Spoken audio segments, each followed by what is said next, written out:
Hello વિદ્યાર્થી મિત્રો, વિદ્યાન વિવિધ ધર્મેન્દ્ર ઠાકર યુટ્યુબ ચેનલ હું ધર્મેન્દ્ર ઠાકર આપ સૌ વિદ્યાર્થી મિત્રોનું હાર્દિક સ્વાગત કરું છું. વિદ્યાર્થી મિત્રો, આજે આપણે જે ટોપિક લીધો છે તેનું નામ છે શેરના પ્રકારો અને વન ઓફ ધ મોસ્ટ ટાઈમ્પી ટોપિક કહેવાય. રીઝન ઇઝ ધેટ કે અત્યારે તમે જે ધોરણમાં ભણો છો ને એ ધોરણની અંદર પણ બે વિષયમાં આવે છે અને એ બંને વિષયની અંદર વિદ્યાર્થી મિત્રો same as it is copy paste વાક્ય રચના છે અને કોપી પેસ્ટ મુદ્દાનો પણ ક્રમ છે. એટલે હવે તમે સમજી ગયા છો કે આ જે મુદ્દો છે ને એ તમને વાણિજ્ય વ્યવસ્થાન સંચાલનની અંદર તો કરવાનું જ છે અને બીજો હજી એક વિષય છે કયો છે એસપીસીસી ની અંદર કરવાનું છે. એનો મતલબ કે આ મુદ્દો યસ ધોરણ 11 ની અંદર ફરી પાછો બે વિષયની અંદર રિપીટ થાય છે અને આગળનો ટોપિક પણ મેં તમને ચર્ચા કરી હતી કે જ્યારે પણ તમે આ ચેપ્ટરની તૈયારી કરી રહ્યા છો ત્યારે ટાર્ગેટ શું હોય ખબર છે? યસ સાહેબ, અમને એસપી માં તો કરવાનો જ છે. અને જે વિદ્યાર્થીઓ એસપી ની અંદર આ વિષય માટે કરી વિડીયો જોવા આવ્યા છે એમને પણ હું કહી દઉં છું કે આ જે વિડીયો છે એ વાણિજ્ય વ્યવસ્થાન સંચાલનની અંદર કરવું જ પડશે at any how. One of the most ટાઈમ્પી ક્વેશ્ચન કહેવાય અને આ ક્વેશ્ચન ઉપર એક આખો તફાવત જે છે નિર્ભર કરે છે.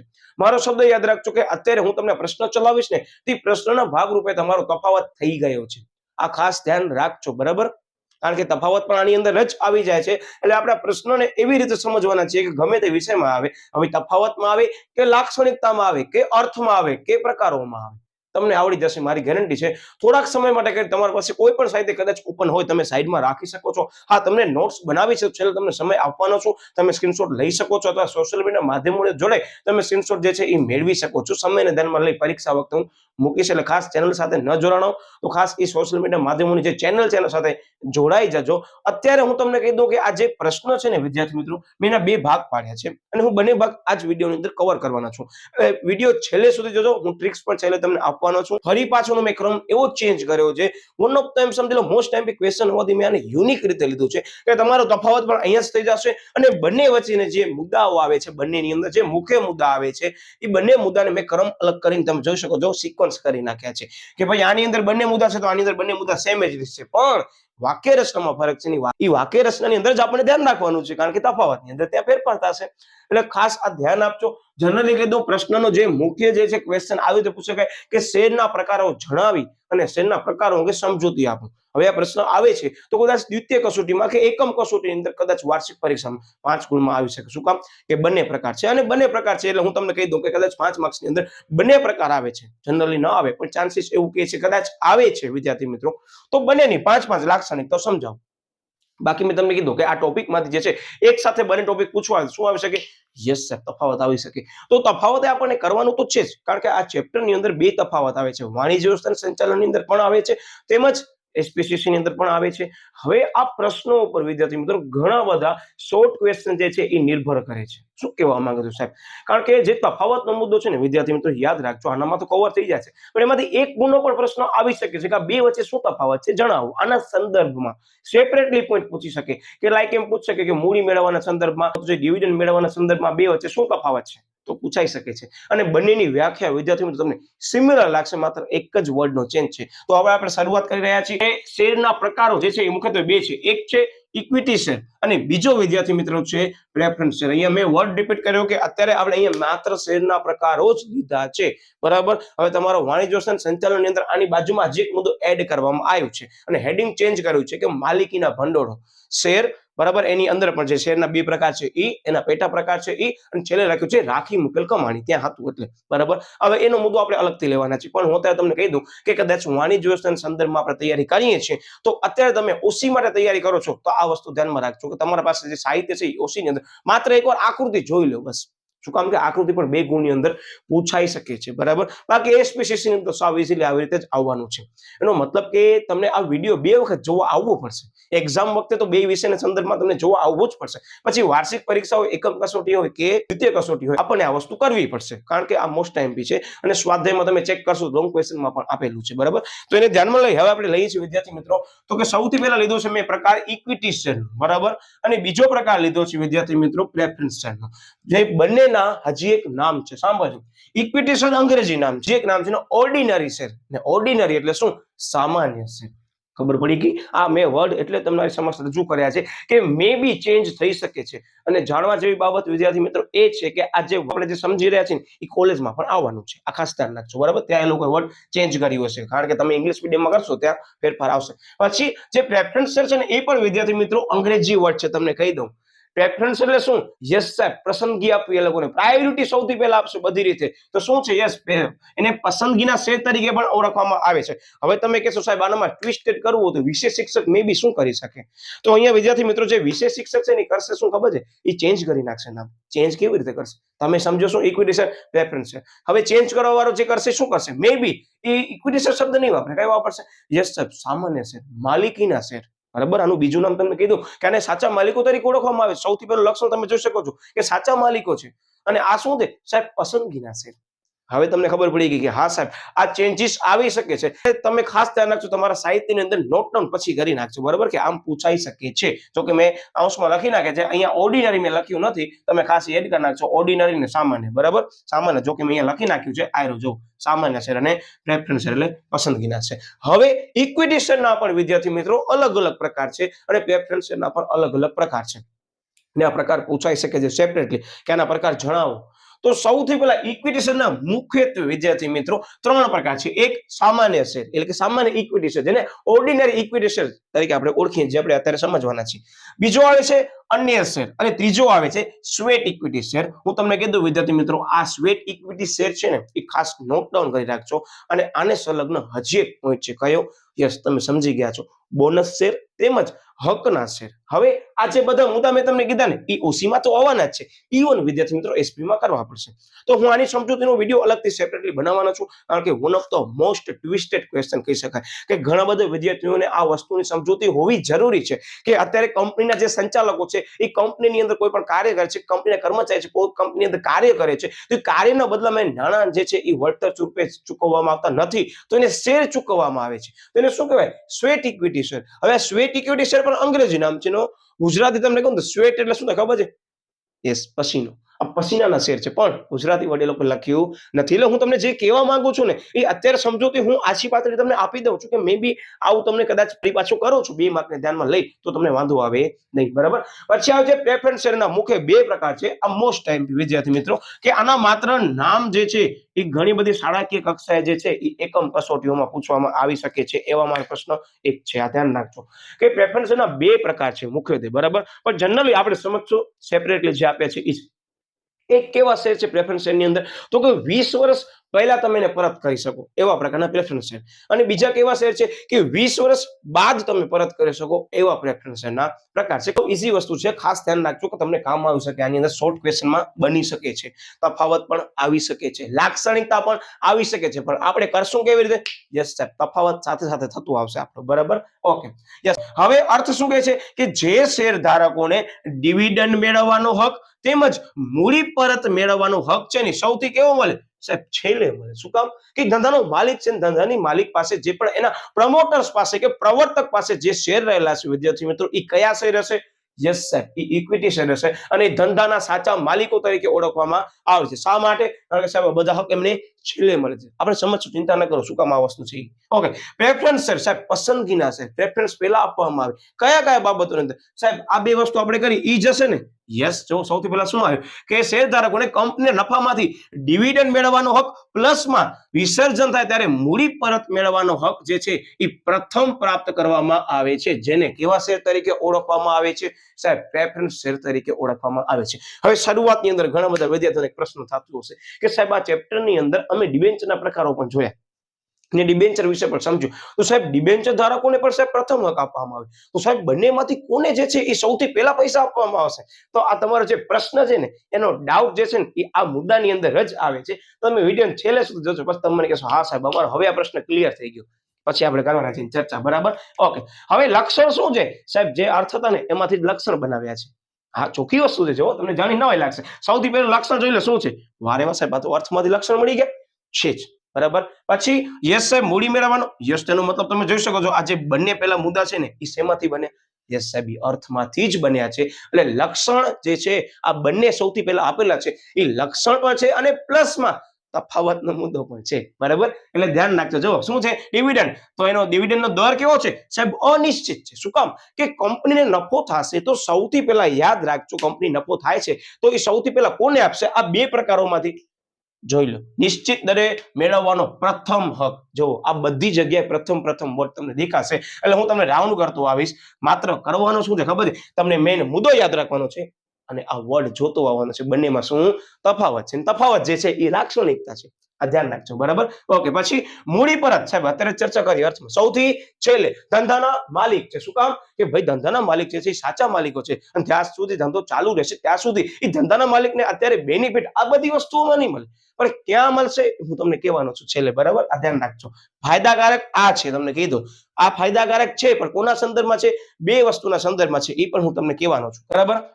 ઓકે, સૌથી પહેલા આ બે મુદ્દા થઈ ગયા ક્લિયર. વાહ સાહેબ, આ તો સરસ મજાના મુદ્દા છે. આમ હસતા હસતા સાહેબ તફાવત થઈ ગઈ, લાક્ષણિકતા થઈ ગઈ. બસ આપણે આવી રીતે જ ભણવાના છીએ, એટલે જ મેં તમને કીધું ક્રમ ચેન્જ છે. અત્યારે કોઈ તમને લખવાની જરૂર નથી. આ કન્ટેન્ટ બધું અહીંયા જ પડ્યું રહેશે, ક્યાંય નથી જવાનું, પણ સમજવું જરૂરી છે. આ ધ્યાન રાખજો, બરાબર? ઓકે, પછી વિસર્જન. સાહેબ વિસર્જન એટલે શું? કે જ્યારે કંપની, વિદ્યાર્થી મિત્રો એમ સમજી લો કે પોતે બંધ કરવા જઈ રહી છે, જેને ઇંગ્લિશમાં કહેવાય ડિઝોલ્યુશન, બરાબર? કારણ કે સી ની અંદર આવશે. તો ડિઝોલ્યુશન જે છે એનો મતલબ કે જ્યારે પણ કંપની જે છે એ પોતાની જે છે એ સંપૂર્ણ કાર્યકાળ દરમિયાન એ બધી કામગીરી કરી લે છે. હવે કંપની જે છે એને એમ સમજી લો ઓનગોઈંગ ચાલુ નથી રાખવી, હવે એનું ડિઝોલ્યુશન કરવું છે કે બંધ કરવી છે. તો વિસર્જનના સમયગાળા દરમિયાન વિદ્યાર્થી મિત્રો સૌથી પહેલા જ યાદ રાખજો કોને મૂડીને મળશે પરત?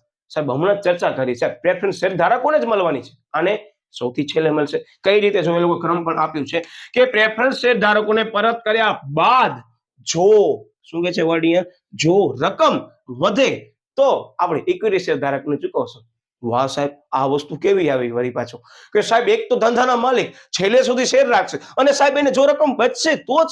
હા, તો વિદ્યાર્થી મિત્રો આપણે અગાઉના ચેપ્ટરમાં ચર્ચા કરી લીધી, યાદ આવે છે? અમર્યાદિત જવાબદારી, કે જ્યારે પણ કંપનીનું વિસર્જન થાય છે ત્યારે મિલકત કરતા દેવાનું પ્રમાણ વધારે છે, તો આવા માલિકો જે છે એ પોતાની અંગત મિલકત વેચીને પણ દેવું શું કરશે? ચૂકતે કરશે. એનો મતલબ શું થયો? સાહેબ એક તો અમે ધંધાના માલિક, પણ ચિંતા ના કરો, તમને ઘણા બધા લાભ મળવાના છે. આવી રીતે આપણે વિચારશું. કયા લાભ એ હું તમને કહું છું, એ છેલ્લે કહેવાનો છું, કારણ કે મુદ્દા છેલ્લે મેં રાખ્યા છે. કે ભલે ચર્ચા આપણે સર્વોતમ જ કીધી કે યાર બિચારા જે છે ધંધાના માલિકો છે, પણ ધંધાના માલિકોને ફાયદા છે હો, આ યાદ રાખજો. તો શું કે છે આની અંદર? યસ, તો કે જો રકમ વધે તો એને પરત કરવામાં આવે. તો પ્રેફરન્સ શેર ધારકોને સાહેબ અહીંયા જ તમે ચર્ચા કરી નાખી, પ્રેફરન્સ શેર ધારકોને પરત કર્યા બાદ એનો મતલબ પ્રેફરન્સ શેર ધારકોને રકમ એટ એની હાઉ મને શું કરવી પડશે? સાહેબ વિસર્જન સમય પરત કરવી પડશે. તો જોખમ કેવું હશે પ્રેફરન્સ શેર ધારકોનું? સાહેબ ઓછું હશે. જો સાથે સાથે મુદ્દો થતો આવે છે. જો શું કહે છે? યસ, તો કે મૂડી પરત વિસર્જન થતા તમામ જવાબદારી, જો યસ શું કહે છે? તમામ જવાબદારીની ચૂકવણી કર્યા બાદ પ્રથમ હક, ફરી પાછું મુદ્દો રિપીટ થયો. પ્રથમ હક તો બધી જગ્યાએ આવવાનું છે, એટલો મારો શબ્દ યાદ રાખી લેજો. પણ કોન્સેપ્ટ હવે સમજવા જેવો, જે હું શરૂઆતમાં તમને કહેતો નતો, ઘણા બધા વિદ્યાર્થીઓને પ્રશ્ન થતો હતો કે સાહેબ ડિબેન્ચર ધારક અને પ્રેફરન્સ શેર ધારક બંને આપણી સામે ઉભા છે. સાહેબ સૌથી પહેલા પૈસા કોને ચૂકવશું? પ્રેફરન્સ શેરની લાક્ષણિકતામાંની બીજી લાક્ષણિકતા મૂડી પરતમાં શું છે? તમામ જવાબદારી જે છે એની ચૂકવણી કર્યા બાદ આપણે પ્રેફરન્સ શેર ધારકોને રકમ ચૂકવશે. એનો મતલબ હવે તમે સમજી ગયા કે ડિબેન્ચર ધારક એ કંપનીના શું છે? સાહેબ કંપનીના જે છે ને એ લેણદારો છે, ને આપણા માટે શું છે? સાહેબ એ દેવું છે પ્લસમાં જવાબદાર છે, કારણ કે આપણે પૈસા પાછા આપવાના છે. આપણે ઉધાર નાણાં મેળવ્યા છે લોકો પાસે, એટલે આપણે એ લોકોને પરત કરવા પડશે. એટલે હવે તમારો પ્રશ્ન આ ક્લિયર થઈ ગયો કે કદાચ તમને હવે પ્રશ્ન પણ મગજમાં રહેલું હતું કે સાહેબ આ પ્રેફરન્સ શેર ઉભા છે, ડિબેન્ચર ધારક ઉભા છે, તો કોને આપશો? પ્રેફરન્સ શેર ધારકોની લાક્ષણિકતા તમે કીધું તમામ જવાબદારી જે છે એ તમે ચૂકવી દો છો, પછી તમને પ્રેફરન્સ શેર ધારકોને ચૂકવવું પડશે. પછી શું કહે છે આની અંદર? યસ, પસંદગી. તો હવે પસંદગીમાં શું કે કયા પ્રકારના એવા રોકાણકારો છે કે આ શેર લેવાનું પસંદ કરશે? સલામતી છે, જે સિક્યુરિટી છે કે ના ભાઈ મને મારી મૂડી મળી જવી જોઈએ, મને મારું ડિવિડન્ડ મળી જવું જોઈએ, નફાની અંદર મારો જે છે એ પ્રેફરન્સ એટલે કે પસંદગી મારી વધારે પ્રથમ હોવી જોઈએ. કોની સરખામણીએ? ઇક્વિટી શેરની સરખામણીએ. તો આવા જે લોકો હોય ને રોકાણ કરવા વાળા, એ લોકો જે છે એ આવા શેર લેવાનું પસંદ કરતા હોય વધારે પ્રમાણમાં, બરાબર? આ માત્ર એક માર્કની અંદર કામ આવી શકે છે, બરાબર? ધ્યાન રાખજો કે કેવા લોકો જે છે એ પ્રેફરન્સ શેર લેવાનું વધારે પ્રમાણમાં પસંદ કરતા હોય. તો આ એનો જવાબ છે. શું કામ છે? એના પછી મુદ્દામાં આવશે, બરાબર? Okay, yes. શું કહે છે હવે એના પછીનો મુદ્દો? અહીંયા ચોથા નંબરનો મુદ્દો. ધ્યાન રાખજો વિદ્યાર્થી મિત્રો, મેં આવી રીતે તમને પાર્ટ કરી રાખ્યા છે. તમને કહી દઉં કે આપણે પહેલા 3 પાર્ટ આવી રીતે કરવાના છે, બરાબર? આ 3 પાર્ટ આવી રીતે શું કામ કરવાના છે તમને પછી આઈડિયા આવી જશે, બરાબર? તો આ ખાસ ધ્યાન રાખજો. હવે એના પછી વિદ્યાર્થી મિત્રો મુદ્દો આવે છે મતાધિકાર, જે તફાવતનો ભાગ કહેવાય, બંનેની અંદર કોમન પોઈન્ટ છે અને બંનેની અંદર પોઝિટિવલી લીધું છે. પોઝિટિવલી એટલે શું કે બંને શેર ધારકોને મત આપવાનો અધિકાર તો રહેલો છે, પણ બંનેની અંદર ફેરફાર છે, માઇનર ચેન્જ છે, બરાબર? ધ્યાન રાખજો કે સામાન્ય સભાની અંદર શેર દીઠ મત આપવાનો અધિકાર જે છે ઇક્વિટી શેર ધારકોને હશે સભાની અંદર, બરાબર? ઓકે, પછી શું કહે છે?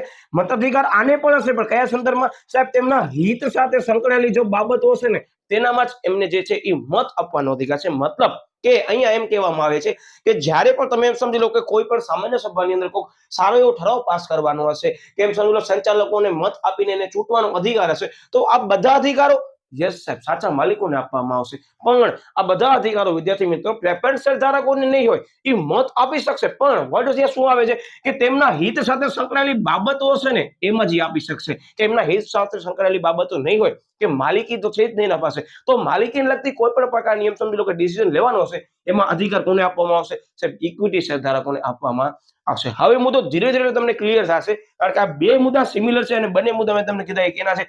યસ સાહેબ પ્લસ પોઈન્ટમાં છે અને એને સંલગ્ન એ લોકો જો મુદ્દો જ આપ્યો છે જે મેં ઓલરેડી આના સાથે કવર કરી લીધો કે આજે તમે જોઈ શકો છો કે મુદ્દા નંબર 4 અને 5 બંને સાથે સમજવા પડશે. જો કે છે યસ હાજર રહેવાનો પ્લસમાં મત દ્વારા એને સંચાલકોને ચૂંટવાનો પણ જે અધિકાર છે ને વિદ્યાર્થી મિત્રો એ કોના પાસે રહેલો હશે? સાહેબ ઇક્વિટી શેર ધારકો પાસે રહેલો હશે. એટલે મેં શું કર્યું છે? યસ ટિક કર્યો એટલે કે લોકો પાસે અધિકાર છે પણ આ અધિકાર તમને ક્યાં જોવા મળે છે?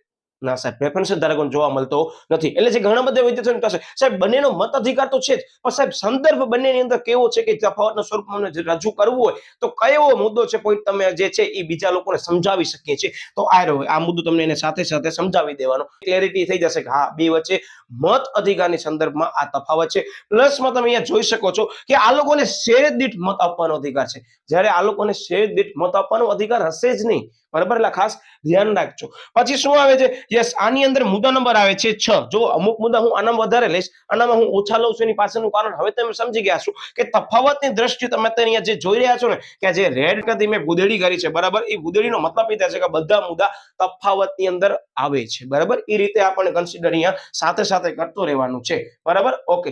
યસ સાહેબ. હવે આ જે નફાને સંબંધ છે કોના સાથે સંબંધ છે? સાહેબ નફાને હંમેશા ડિવિડન્ડ સાથે સંબંધ હોય કે જો કંપનીને નફો થાય વિદ્યાર્થી મિત્રો તો એને ડિવિડન્ડ ચૂકવવામાં આવે. તેનો મતલબ શું? સાહેબ કંપનીનો વધારે નફો થાય તો ડિવિડન્ડ કેવો ચૂકવે? યસ સાહેબ એવી સંભાવના છે કે એ લોકો જે ડિવિડન્ડ હશે મે બી વધારે પ્રમાણમાં ચૂકવશે. તો જો આની અંદર મુદ્દો આવે છે કે જે આની અંદર નફાને સંબંધ છે એમાં શું કહે છે કે નફાની વધઘટ સાથે સીધો ડિવિડન્ડમાં પણ શું કહે છે? સાહેબ વધઘટ થાય છે. નફો વધારે હશે તો ઇક્વિટી શેર ધારકોને ડિવિડન્ડ સાહેબ વધારે મળશે. નફો ઓછો હશે તો એ ઇક્વિટી શેર ધારકોને છે એ ડિવિડન્ડ ઓછું મળશે પણ પ્રેફરન્સ શેર ધારકોને તો સાહેબ ચૂકવવું જ પડશે કારણ કે આપણા પાસે કોઈ ઓપ્શન નથી. આ લોકો બધામાં જે છે આને પ્રેફરન્સ આપવામાં આવે છે. તો હવે જો આ મુદ્દો ક્લિયર થતો આવશે. તેનો મતલબ કે તમે અહીંયા જોઈ શકો છો કે અમે બ્લુ પેન થી જે છે એ ડોટ્સ કરો છો. રીઝન શું છે કે સીધો સંબંધ આના સાથે છે અને મુદ્દો પણ અહીંયા રિપીટ થઈ ગયો જોઈ ડિવિડન્ડ. બરાબર, એટલે ધ્યાન રાખજો. ઓકે, હવે વિદ્યાર્થી મિત્રો મુદ્દો આવે છે મૂડીનું લાભ અને હવે અહીંયા મુદ્દો આવે છે જોખમનું પ્રમાણ. હવે બંને તમે મુદ્દા જે છે ઓલરેડી કોન્સેપ્ટની અંદર સમજી ગયા છો પણ આપણે સેપરેટલી ફરી પાછું લઈએ છીએ મુદ્દાના ભાગરૂપે. શું કહે છે?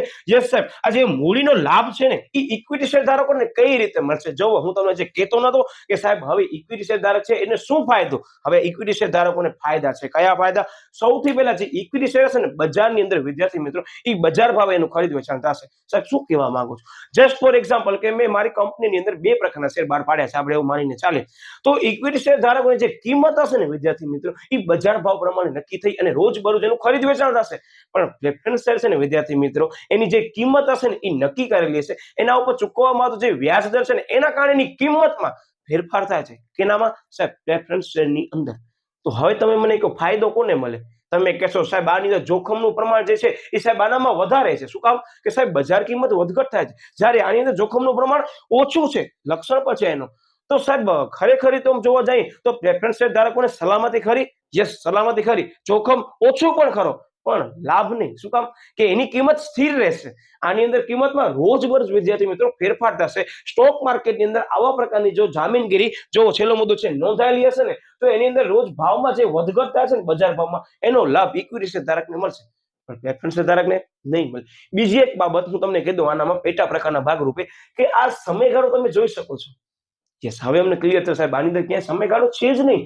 એ લોકો ચોખ્ખો કહી દો વિસર્જન સમય પરત કરશું પણ તમે ઇન બિટવીન વચ્ચે તમે જે છે એ સ્ટોક માર્કેટની અંદર તમે શેર હોલ્ડર છો, ઇક્વિટી શેર હોલ્ડર, તમે એનું ખરીદ વેચાણ સરળતાથી કરી શકો છો. પણ તમારા પાસે વિદ્યાર્થી મિત્રો કોઈ પણ એમ સમજી લો કે લાયકાતનો શેર રહેલો છે કે તમારા પાસે વધારે પ્રમાણમાં જે છે એ શેર રહેલા છે, તમને કોઈ પર્ટિક્યુલર સંચાલકનો હોદ્દો આપવામાં આવે છે કંપનીની અંદર, KMP નો હોદ્દો આપવામાં આવે છે, તો વિદ્યાર્થીઓ તમને શેર જે છે એ હોલ્ડ કરી રાખવા પડશે અને શેર હોલ્ડ કરી રાખશો એના કારણે તમને એ લાયકાત મળે છે જેને લાયકાતના શેર તરીકે ઓળખવામાં આવે છે. બીજી હજી એક બાબત વિદ્યાર્થી મિત્રો કે જે ઇક્વિટી શેર હશે ને એને બોનસ મળશે. તો ઇક્વિટી શેર ધારકોને વિદ્યાર્થી મિત્રો બોનસ શેર મળશે, હકનો શેર મળશે, બરાબર. આ જોઈ લો, તમે દેખાય છે સૌથી પહેલો હકનો શેર મળશે, બોનસ શેર મળશે, પ્લસ એના જે ભાવ વધે છે માર્કેટની અંદર તો એને લાભ જ થાય છે.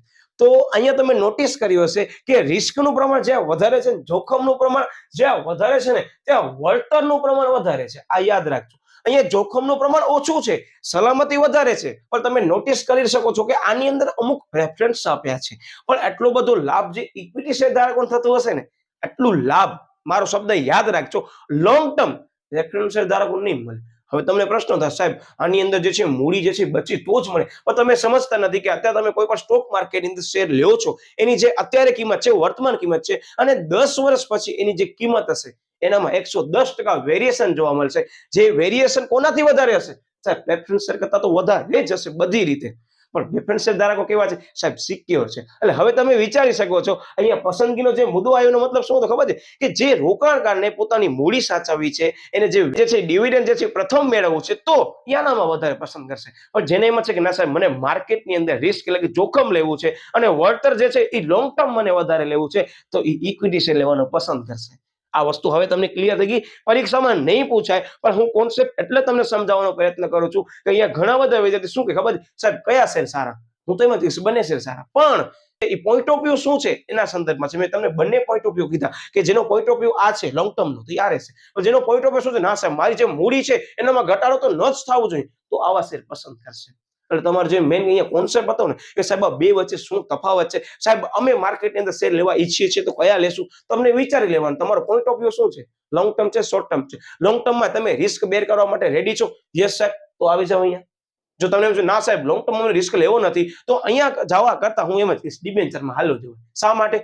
ડિબેન્ચર ધારકોને જે છે એ નક્કી કરેલા સમય બાદ એને જે છે વ્યાજ ચૂકવવું પડશે અને નાણાં પણ ચૂકવવા પડશે. પણ હું તમને કીધું પાર્ટ ઓફ ધ સ્ટડી તમને આ મુદ્દો કરવું પડશે, બરાબર. હું એટલે જ આ બે વસ્તુના વિડીયો સાથે બનાવું છું. મને ખ્યાલ છે ઘણા બધા વિદ્યાર્થીઓને પ્રશ્ન થાય, સાહેબ આ બે વચ્ચે શું તફાવત? સાહેબ બંને સરખા નથી, સાહેબ બંને માટે આપણા માટે સારામાં સાહેબ ઇક્વિટી શેર ખરાબ છે, આ શબ્દ ન આવવું જોઈએ. ઇક્વિટી શેર સારા અને પ્રેફરન્સ શેર બંને સારા છે, પણ જે રોકાણકાર છે એનો પોઈન્ટ ઓફ વ્યૂ મેં તમને કીધું શું છે એના ઉપર આ ડિપેન્ડ કરે છે, બરાબર. ઓકે, એટલે આની અંદર શું કહે છે? યસ, તો કે મૂડીના લાભ છે એનામાં હકના શેર છે, જેને રાઈટ શેર કહેવાય, કે રાઈટ ઇસ્યુ લઈ આવે કંપની. સાહેબ આ હકના શેર એટલે શું? ચાલો હું તમને બહુ શોર્ટમાં સમજાવવાનો પ્રયત્ન કરું છું, વિસ્તૃત સમજૂતી આપણે પછી લેશું. અને હા, આ જે હકના શેર છે યસ રાઉન્ડ કરી રાખજો, ક્યાં આવે છે? એસપીસીસી ની અંદર વિસ્તૃત સમજૂતીમાં આવે છે, આઈએમપી વિભાગની અંદર, બરાબર, ધ્યાન રાખજો. તો આ હકના શેર એટલે શું? કે મારી કંપની એમ સમજી લો કે બજારની અંદર 100 કરોડના ઇક્વિટી શેર જે છે બહાર પાડી લીધા છે, છતાં પણ હજી પણ કંપનીએ 50 કરોડના જે છે એ મૂડી જોઈએ છે, પણ હવે ઇક્વિટી શેર નથી બહાર પાડવા ઈચ્છતી,